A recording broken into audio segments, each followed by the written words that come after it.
Welcome. Today we are going to discuss about user-defined exception. Java allows user-defined or custom exception which could be defined by the programmer for their purpose of exception handling. Many of the runtime exception, IO exception handling we were already discussed. Suppose you want to verify some application or many applications they want to use custom kind of exception messages and you want to provoke if the user entering a value which exceeds some cases, then we have to produce an exception and you could quit from the program.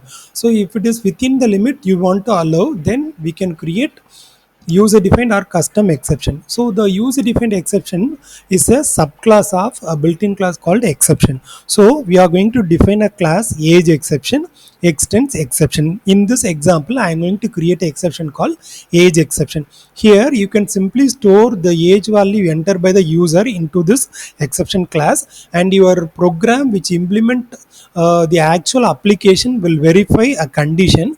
Based on the condition, either you have to raise this exception or otherwise you can continue with the example. So we are going to create a new exception called age exception. This is my own exception class which extends the base class exception, and we are going to have a member variable for this class is called detail, because every exception, for example divided by 0 exception happen, you will receive a message java.lang.arithmetic exception colon divided by 0. So the divided by 0 is a message, string message which produced by the exception class.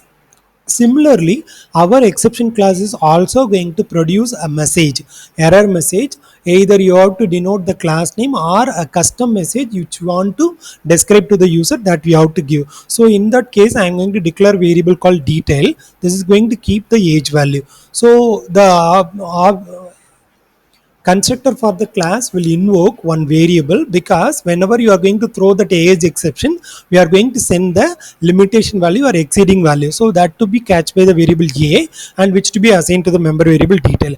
And the exception class is going to have a two-string method which will describe what kind of error message you want to produce to the user and quit from the program. So here I am going to use the messages return my exception age limit allowed between 30 to 50. Your age not in the range, so what will be the range which will not match, that value has to be displayed here. So we have to create an exception class. That exception class has a member variable to keep the value of a age which sent by the program or raised by the age exception class, that to be keep up into the member variable. And whenever you are going to describe the message back to the user, we invoke the override the toString method. Here we are going to display our exception message. Now I am going to compile this program. The compilation will success. So there is no error happen in this program. Now we want to create an application. That application will utilize this age exception and it perform its own specification.